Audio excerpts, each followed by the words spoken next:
You are listening to the Two Disabled Dudes podcast. I'm Kyle Bryan. And I'm Sean Baumstark. Together, we're navigating life with disability. Sean and I were both diagnosed with a rare, debilitating, life-shortening disease that has affected our physical abilities and causes us to live with urgency. We are constantly looking for the next challenge, not only in spite of our disease, but because of it. We are two dudes who constantly challenge our own abilities, and we invite you to do the same.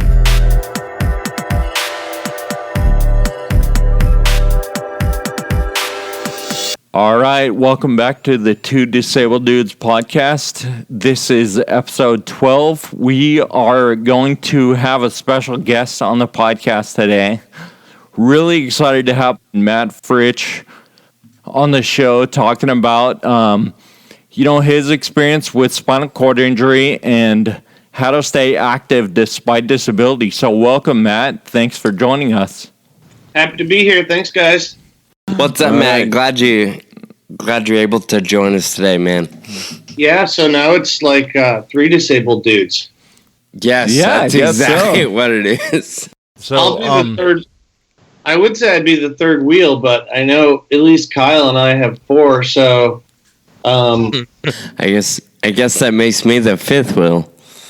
That does make actually it makes you the ninth. Oh yeah. Nice. So I have a little story before we get started. Yesterday I was about to leave the house and I had a little bag that I needed to bring with me. So I packed my bag and I put it outside the door. And then I'm like, oh crap, I forgot my phone. So I go back inside and I'm looking all around for my phone. My keys were in my lap and they fell on the ground. And I was like, oh, I'll just get them later, right? So I couldn't find my phone anywhere, so I go to my computer, and I use the website, like, where's my cell phone, right? And so I type my number, it calls my phone, and it ended up that my phone was in my bag outside. So I'm like, oh, sweet, all right, I already put it in my bag. So I leave, I lock the door, and I get out of the apartment. And as soon as the door locks, I'm like, oh no, my keys are in there. And it's friggin' 25 degrees outside. So I call my friend and I'm like, because she's got my spare key. And so I'm like, can you come? And this is not the first time I've called her. And so she's like, all right, whatever. She comes over. And in the meantime, it's 25 degrees outside. So I'm like, all right, I'm going to get in my car.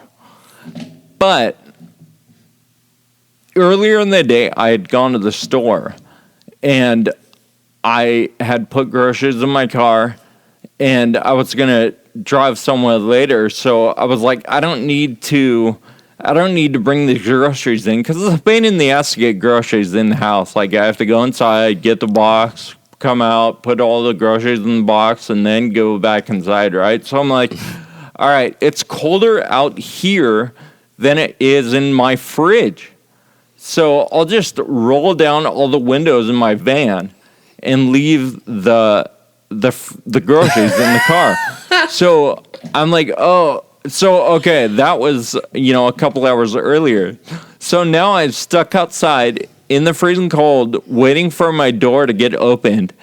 And I would go in the van to stay warm, but all the windows are rolled down and I can't roll them up because I don't have the keys. So I'm like sitting there in like 25 degree weather, just like hoping not to freeze to death before she gets here. So it was all fine, but it was just a comedy. This reminds me of a conversation we had not too long ago, Kyle, where you talked about putting a full stick of butter in your smoothie. And I was like, hey, I think something's wrong. And you said, well, I guess we'll just keep an eye on my mental abilities over the next couple of weeks, and I just want to point that out, that right now I'm still concerned about your mental capabilities. That's a good call. Maybe we should write this down and just document. Oh, wait, it's recorded. So, yeah, there we go. Yeah, the only reason I don't do that like every third time I leave the house is because my door will only lock from the outside. So they've made it physically impossible to lock your keys in your house. Yeah, Same here. I tried to make it a policy to only lock the door from the outside, but obviously that didn't happen. I'm not very consistent with that. So, Too much sugar in your brain, man. I've been meaning to hide a key outside, and maybe I will do that now because this is just ridiculous. Or just change the lock. Like, don't have the ability to lock it from the inside. Just install a deadbolt where you need a key. That's a good call. Or I mean, just an idea. Or maybe I'll just not put butter in my smoothie anymore. Or that. It's probably a good call as well. Yeah, my final idea is just don't ever lock your door. I mean, I feel like that might work up in the country, Matt. Matt's a really good friend of mine. We met actually on the bike trail. I was finishing up a ride, I think, and Matt was finishing up too, and going up this steep hill. I think it was on Hazel when it used to not be as developed as it is, on the sidewalk going up, and you were going home. Didn't you used to live out there on Hazel? Yeah, so I lived at the top of Hazel and Winding Way. So Kyle's talking about the American River Bike Trail, which has very few hills, but I managed to live at the top of one of them, and I now manage to live at the top of the other one in Folsom. But it was always a mile climb back up to my house. So yeah, Kyle probably parked down at the fish hatchery. Yep. Yeah, well, and this was at the time when I first started cycling, and so I was really excited to see someone else my age who was on an adaptive cycle. And so I went up like riding alongside Matt, and he had probably ridden like 3 times as far as I did. And he was huffing and puffing his way up this hill just to finish his ride at the very end. And I was like, hey, what's going on? I was talking to him and stuff, and he was probably just like, dude, shut up. I'm just, leave me alone. I'm trying to finish my ride here. But, so we connected. Sorry? You're not the prettiest person I've been stalked by on the bike trail, but you're one of the better ones. So that's how Matt and I met. And we've been riding together since, and he helped me. Matt has really been my go-to mentor for all things adaptive and wheelchairs and cycling equipment and equipment grants and all that. So, Matt, that's why we wanted you on the podcast today. Really. We're just using you for your knowledge about adaptive lifestyle, I prefer the word utilize as opposed to using, but I'll take it. All right. Sounds good. Thank you for joining us. So, Matt, why don't you tell us your story from your point of view, and start wherever you want. Okay. So age 0 to 20, I was total able-bodied, normal human being, into action sports, snowboarding, skateboarding, mountain biking, things like that. Was up in college, started my junior year at this rugged school on the coast of Lake Superior, and I was only up there for the adventure activities, and because they had a college, so I could pretend I was in college as well, and had a big free ride mountain bike, went off a big log ride that went into about a 8-foot drop off into a descent, and it was just technical, and I didn't lift the front up enough, and life went from able-bodied to paralyzed from the chest down in about 2 seconds. So, I've had the experience of, helping Kyle along the way deal with his progressive neuromuscular disorder, which is completely different from going from able-bodied 1 second to completely disabled the next. I wouldn't wish either on anyone, but, I basically had to accept what happened to me right away. Some people have incomplete spinal cord injuries. Some people have complete spinal cord injuries. The difference being an incomplete spinal cord injury, you have movement and sensation below your point of injury level. And for people with that, they have the opportunity to do more intensive physical therapy that may have some restorative capabilities to, gain back some functions in their legs or their arms if they're quadriplegic. It's about, I would say, 50-50 whether you're incomplete or not. A lot more people that are quadriplegics are incomplete because it's so much easier to snap your neck.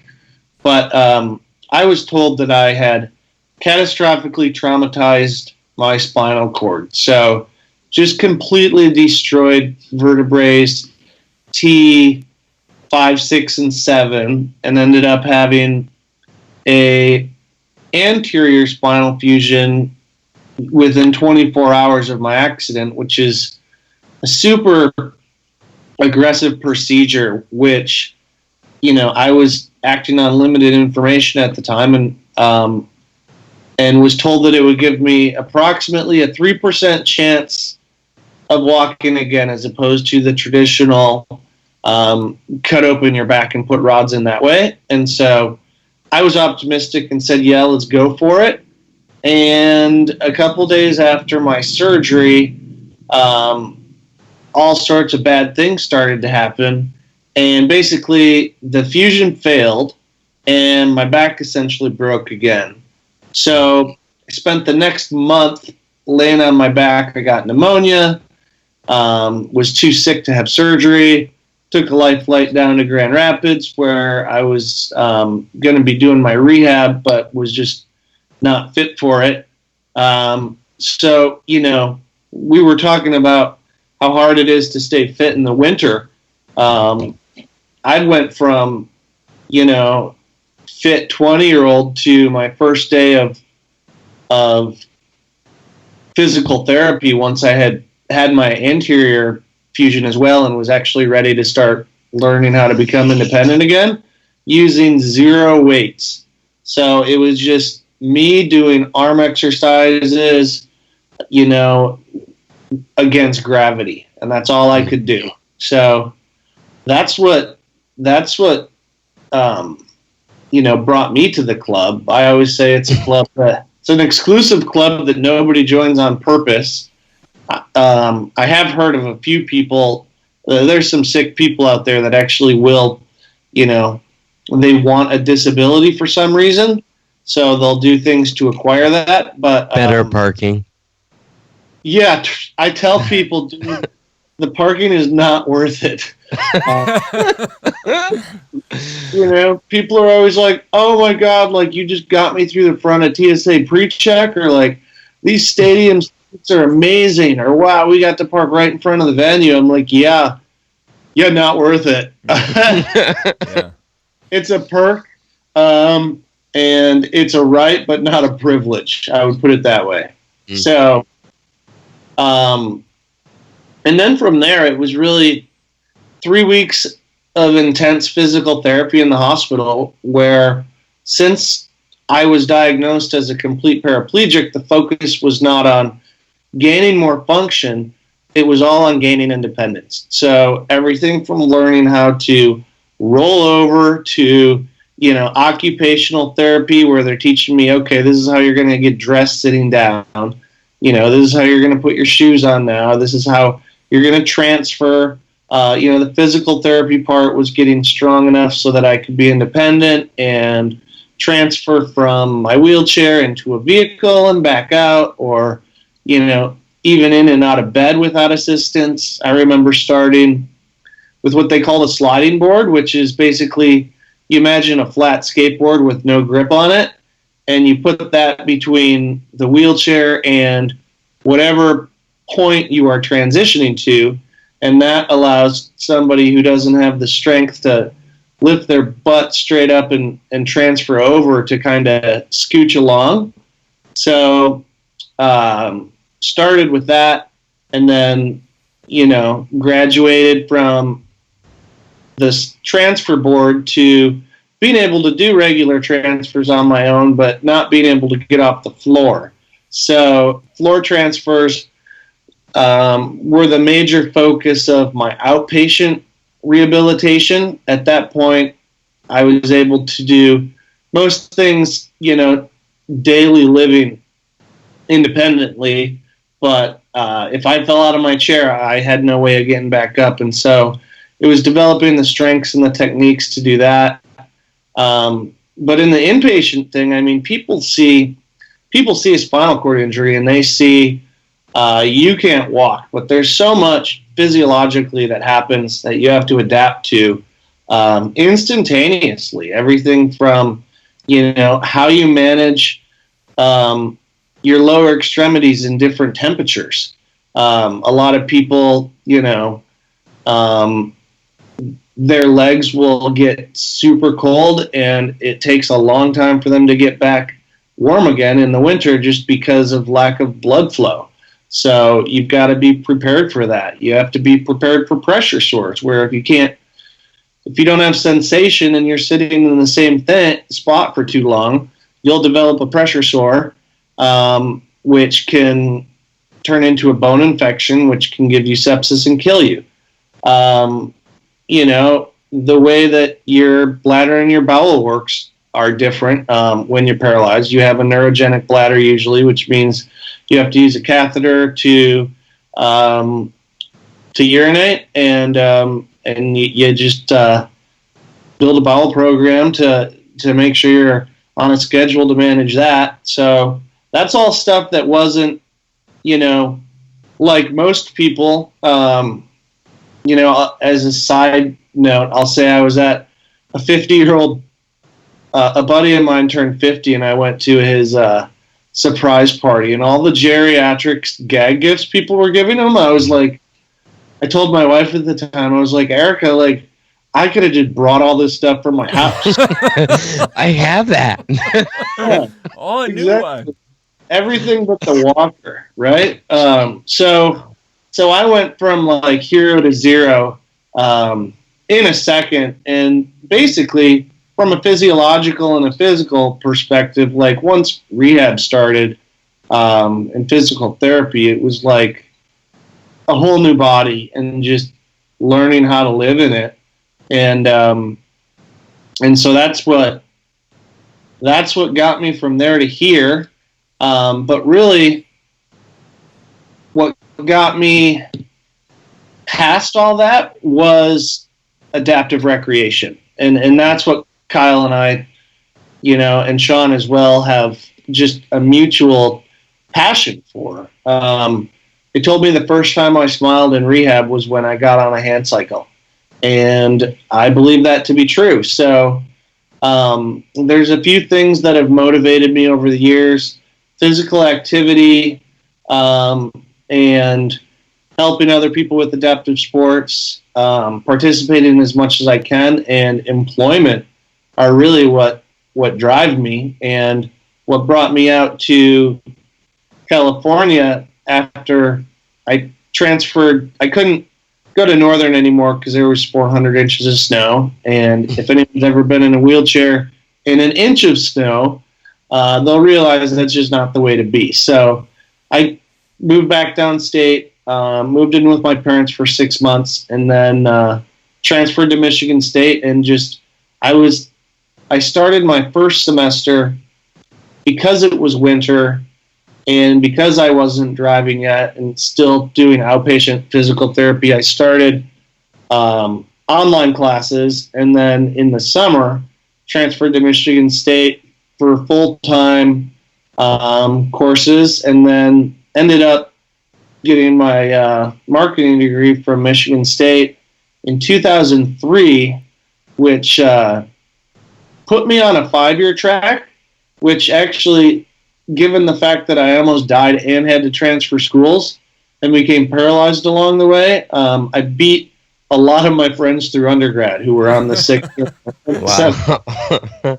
So what brought me to California was an opportunity to work for a company called Disabled Sports USA, and I did marketing and public relations for them, and put on events and fundraisers and all the stuff that Kyle's doing with FA. But the programs were based on adaptive recreation for anyone with any disability. And the idea behind it was, their slogan was, if I can do this, I can do anything. And I experienced that firsthand using my hand cycle. When I first got a hand cycle, they're expensive and they take a long time to get. And the first day I got it, it came in this giant box outside. But I was tracking it, via UPS, and I knew the scheduled delivery time. And I made the guy who delivered it actually open it up and take it out of the box for me and help me put it together so that I could get on it and ride it before anybody got home to help me. So, my parents were pretty surprised when they got home that day and I had already been on my hand cycle.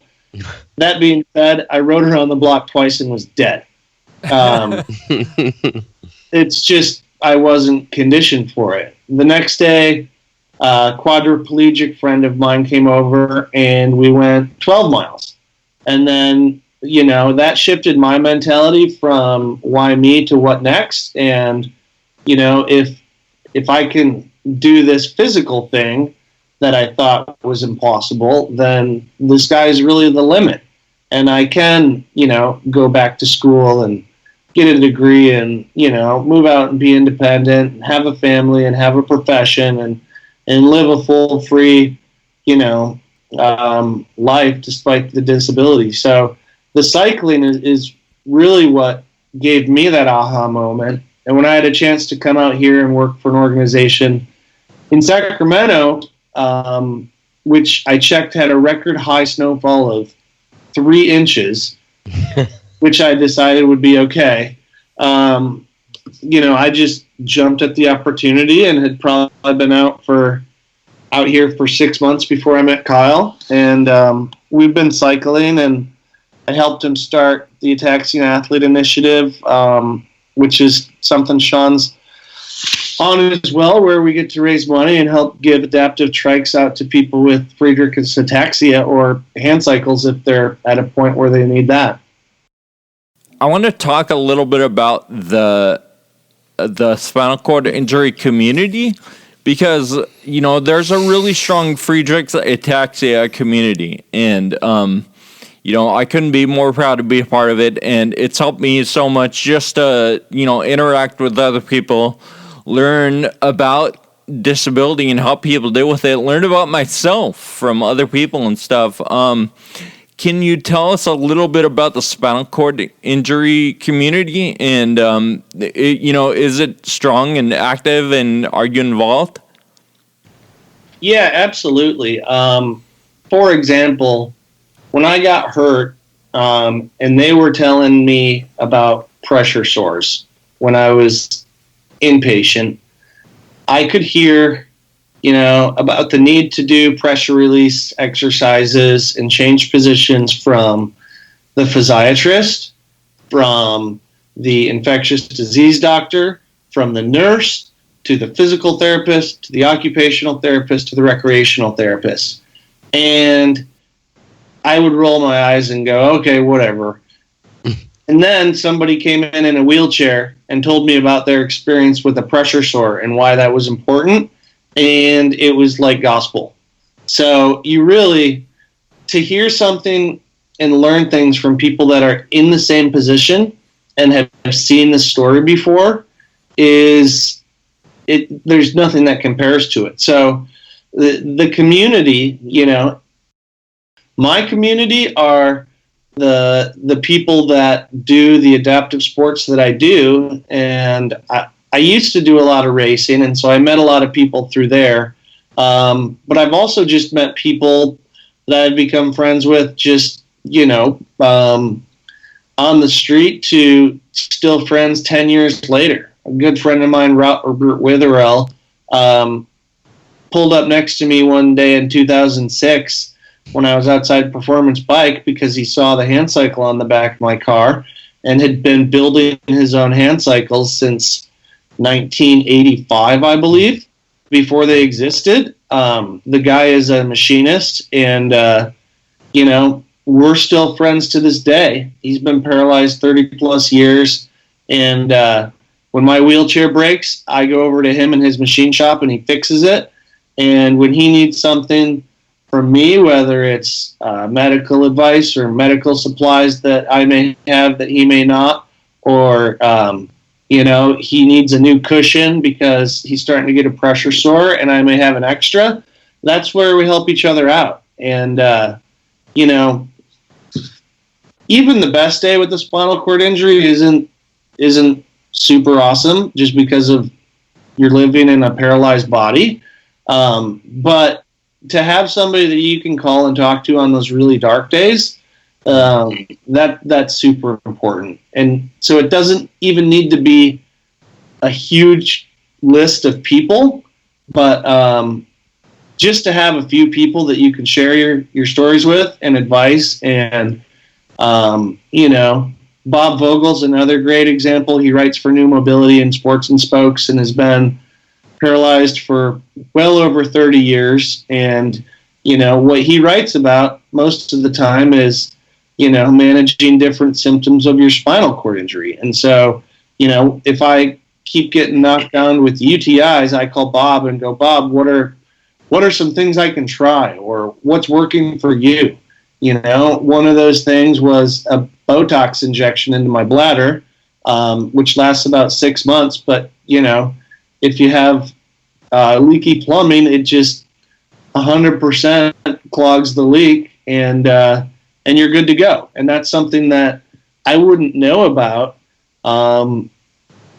without having these firsthand conversations with people that are living it, Right. Because, I think both of you guys probably would agree that when you go to a doctor, you know more about your body than they do. And you often end up telling them the course of action instead of them prescribing a course of action for you. Yeah. I like that. So you talked about somebody coming into the hospital during your rehab and telling you about pressure sores or whatever it was. Have you ever been on the other side? Like, have you ever been the guy that goes into somebody's hospital room when they're doing rehab after they've been injured like a week prior or something like that? Yeah, absolutely. I used to do that a lot. And I would go back to Grand Rapids and, go out to dinner with a group of guys that were part of the inpatient rehab process and just do a Q&A. I've gone in and done different demos for people about, bring them out. Here's my car. Here's how I get in and out. Well, how do you do groceries? How do you push a shopping cart? How do you do this? How do you do that? What's your personal relationship like? What's sex life after a spinal cord injury? So I used to do a lot of that, kind of the walking the wards. And now it's to a point where whenever I hear about something that happens to somebody in my network, I'm always giving my phone number and encouraging people to call and going and visiting if it's a close proximity. But luckily, the age demographic for people that 80% of people with spinal cord injuries, I believe, are males age 18 to 24. So I hit that demographic right on the head.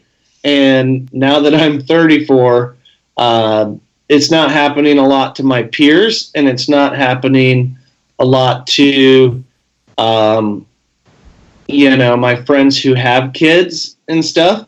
However, bad things happen to good people. And, I just learned about somebody last week who was in a car accident and will be on a vent for the rest of their life because of a C2 spinal cord injury. So, I'm always an open book for whatever questions people have. A lot of the time, I'll find, though, that people are hesitant to pick up the phone. And you actually have to be proactive and get a hold of them because they are still processing what happened to them. And it doesn't just affect you, it affects your whole family. And oftentimes there's a state of denial where people aren't ready to talk about what it's like to live in a paralyzed body. They want to talk about what's out there, where can I go get stem cells, and, how long is it going to take for me to walk again?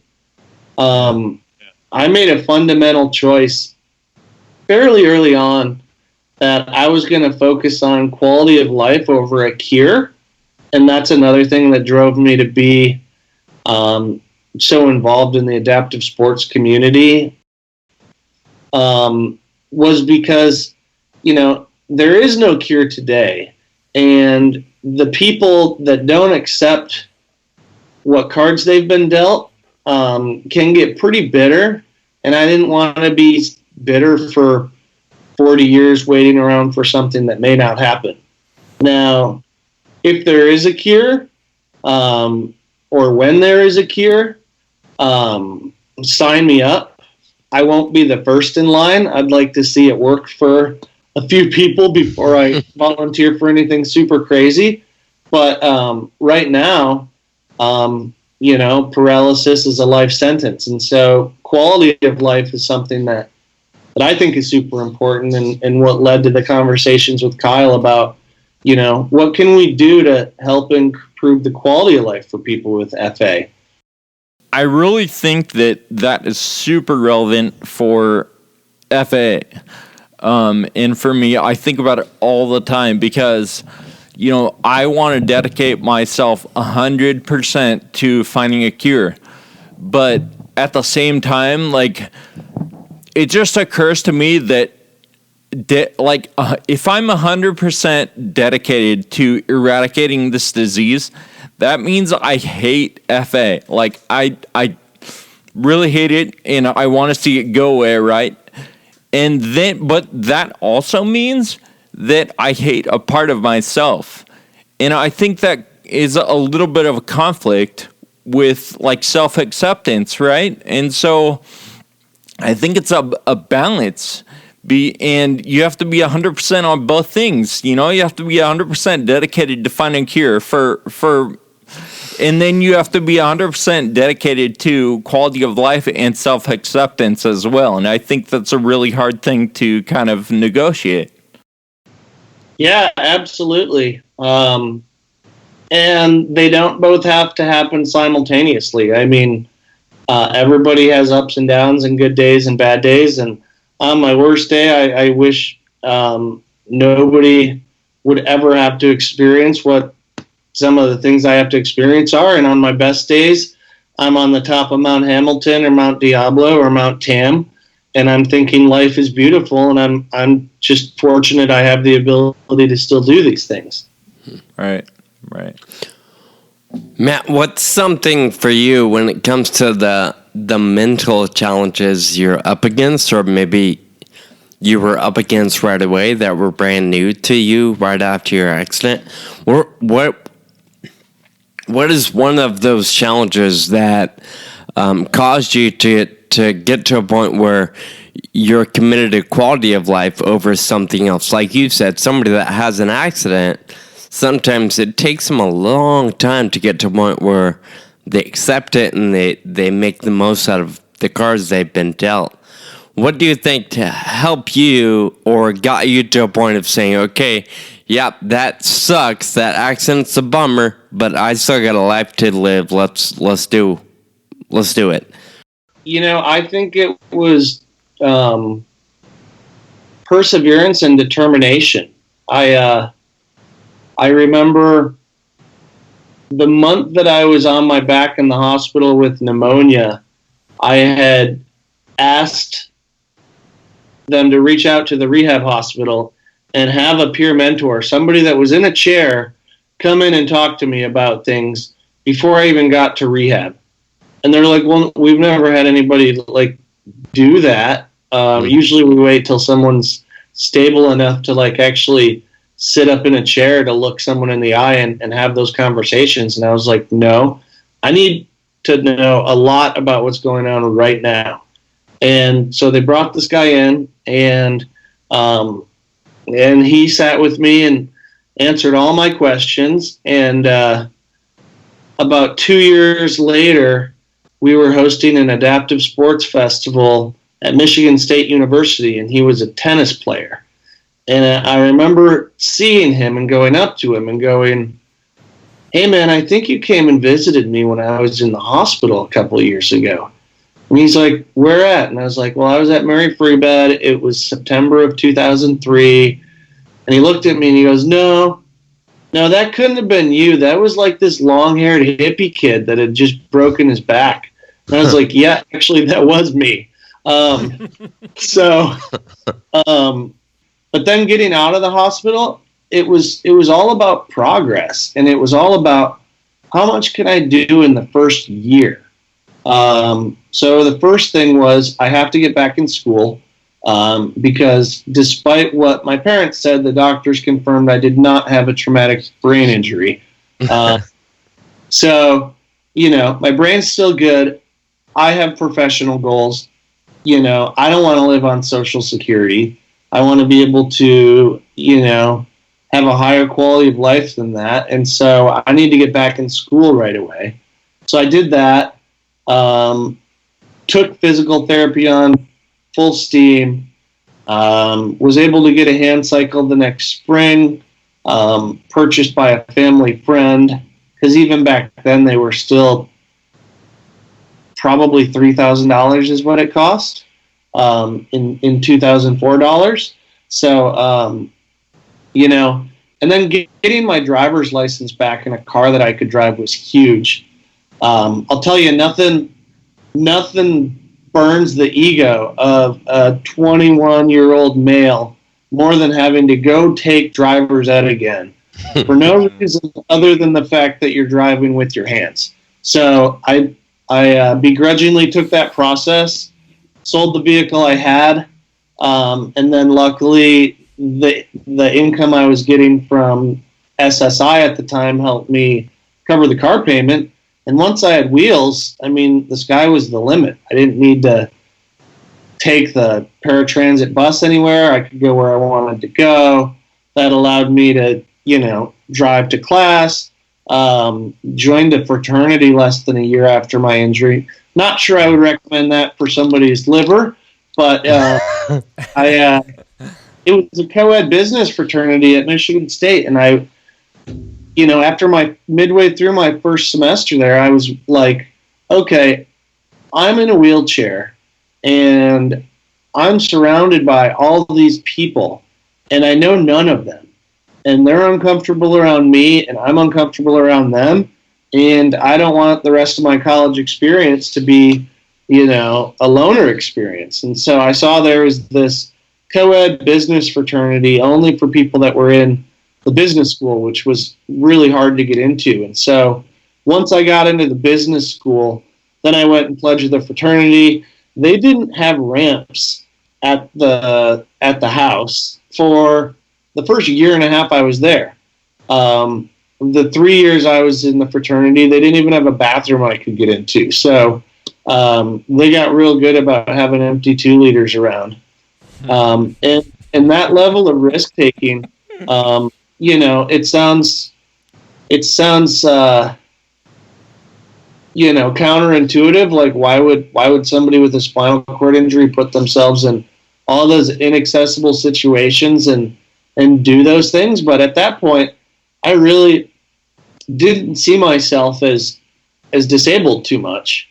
And I remember distinctly. There was a group of people who they were master's or PhD students at Michigan State, and they were doing a survey on, self-awareness and self-perception of people with spinal cord injuries. And so I had them over to my apartment. I was living on my own at the time, and they asked me a bunch of questions, and at the very end, they asked me to draw a picture of myself.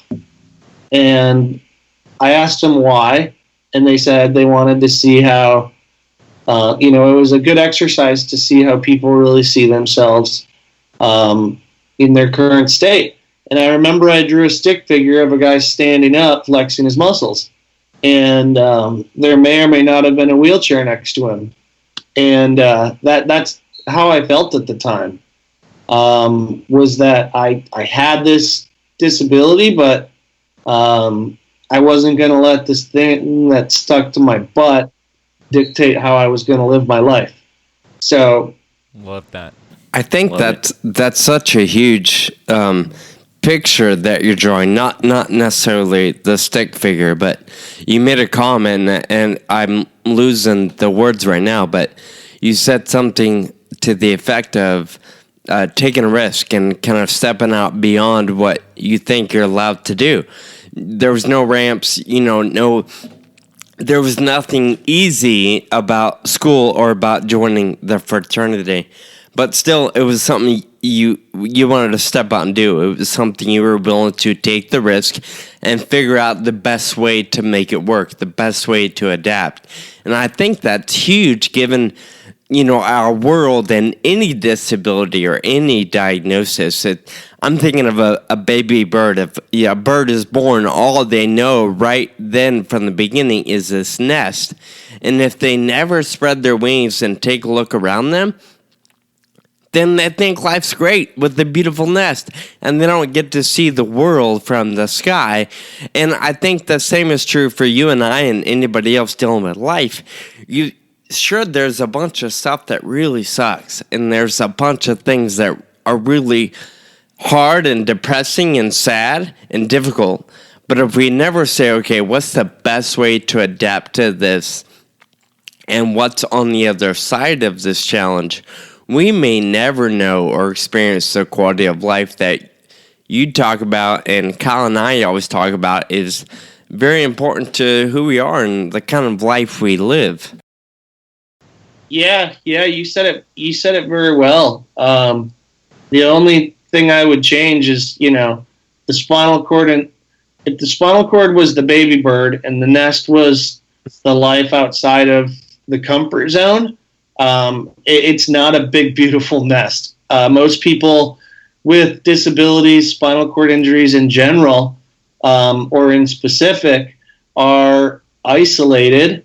And they deal with, sedentary lifestyles, and they're dependent on either caregivers or their spouse or their family. They become complacent and they become depressed. And so that's why work has always been super important to me as well. So the company I went and worked for after Disabled Sports USA was a company called Pride Industries, and their mission was to, empower people with disabilities to go out and find work. And their slogan was the power of purpose. And that power of purpose was, that feeling that you get Monday morning when your alarm goes off and you wake up and you go, okay, I have somewhere to be, I have something to do, I have people relying on me, and people are going to pay me to do it. And so at the time I worked there was about 2,000 people with disabilities around the country, primarily working at federal military installations, doing grounds maintenance and light building maintenance and custodial and things like that. However, in Roseville, where their headquarters was, we also had an electronics manufacturing facility. We also had a $20 million contract with Hewlett-Packard, where we were their global supplier of this one certain replacement part for one of their products. And anywhere in 70 countries that needed that product, it was pulled from the line by a person with a developmental disability and shipped out the door. So Matt, I want to thank you for your story. I have one final question for you. To someone who was just injured or just found out they have the FA or any other disease or disability, what is your advice? What would be the first thing you say to them? Oh man, I would say. I'll give you a minute to think about that and kind of paint a picture to go along with that question, Matt. When you're the guy rolling into the hospital room because you're meeting a young man or a young girl or even an older person for the first time who's just injured, right? How do you walk through that point of you want to give them encouragement, but you also want to help them face reality? How in the world do you do that? Well, the first thing I do is say, thank God you're here, because it could be a lot worse. Yeah. And once you set the tone from that, it's all about connecting with them on what happened and letting them share their stories, and then being open with them as vanilla or Baskin Robbinsy as they want to get. If they have 31 flavors of questions, there's a lot of things that people that are newly injured are afraid to talk to a professional or a doctor about. But God, I've had more personal conversations with somebody in a wheelchair that I've known for 5 minutes than for, family I've had forever or women I've been dating for months. It's just, what level are you? Incomplete, yada, yada, yada. Tell me about how you manage this. How do you manage that? Well, if the worst case scenario happens, how do you deal with that? Tell me about the worst thing that's happened. All of that stuff, because you're looking eye to eye with somebody in the same situation, something that would be completely, I would say, inappropriate and very uncomfortable to talk to with a stranger is almost natural. And I think you guys probably get that a lot as well, especially from people that are newly diagnosed and are still walking around or haven't transitioned to using a cane or a crutch or a walker or a wheelchair or a power chair. I'm sure the people in the FA world have so many questions about how do I fight this and how do I stay active for as long as I can? And, that's what you guys are beacons of hope for. I know for Kyle and Sean, a lot of times the answer is physical activity because it slows down the progression of, this progressive neuromuscular disorder. And for people with spinal cord injuries, it's a lot of the time, okay, what now? And a lot more just practical, okay, this chair sucks, but how am I going to get it in my car and go to the grocery store and that kind of stuff. Awesome, man. Well, I want to thank you for your time here on the podcast today, and even more, I want to thank you for your role in, the adaptive community and just supporting everyone. I mean, I know the power of everything you've done because you've mentored me so much, even if it was just, treating me like a friend and giving me crap and not letting me, giving me any leeway because of my disability, and just treating me like another one of the guys.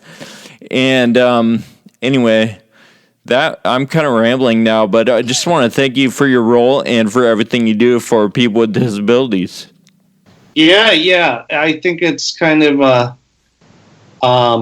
it's a club nobody wants to join, but it's exclusive, and that that opens it up to, you know, having kind of a next level relationship with even a stranger. So, for instance, you know, I watched you go through the fight, Kyle, of transitioning into a manual wheelchair. Yep. I watched the same thing happen to my friend Kent, who had Parkinson's disease. And it was an eye-opening moment for me because I didn't have a choice. I remember quite firmly sitting on the side of the bed when they brought the wheelchair up. And then first I said, I'm not getting in it. And then I said, fine, I'll do it for a couple days, but then I'm walking out of here. And of course, then reality set in, and I left in a wheelchair and have been in one ever since. But for somebody with FA, that's a huge deal. And, you know, I think being able to show you the positives of what it would be, like you can actually ambulate and carry things. You can go so much farther. You can go so much faster.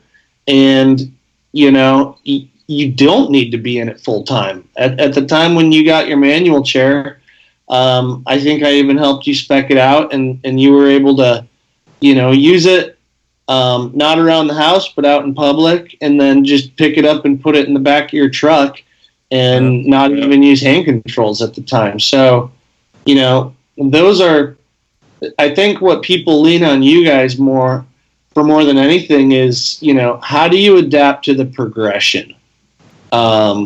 And for you guys to be able to be there and have this podcast and talk about these things, I think is huge, and that's why people are listening. Awesome. Well, Matt, I'll say thank you also for making this conversation super easy. Like you joked earlier, I don't know if we got it on the recording or not, but we are the three disabled dudes, and I kind of feel like you ran the show today. You made it super easy, so thank you for being open and just sharing without a whole lot of prompting. I really value your transparency and your willingness just to share. I could seriously talk to you about this stuff for hours, so we're going to save that, I think, for a future podcast because we'd love to have you on again. Sounds good. Next time we'll talk all about Kyle's love life. I can't wait. All right. So we have that to look forward to.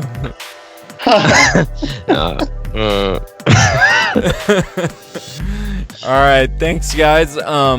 Thanks for listening to the Two Disabled Dudes podcast. Thanks, Matt. Of course, Matt. Have a good one. Thanks for being with us today. Happy to help, and best of luck. Have a great week, guys. You Thanks too. a lot. Thank you for listening to the Two Disabled Dudes podcast. To find this episode and links to some of the stuff we talked about today, find us online at twodisableddudes.com or subscribe on iTunes. We'd like to hear from you and feature your feedback and questions on future podcasts. Be sure to visit us at twodisableddudes.com to find our contact info and connect on social media.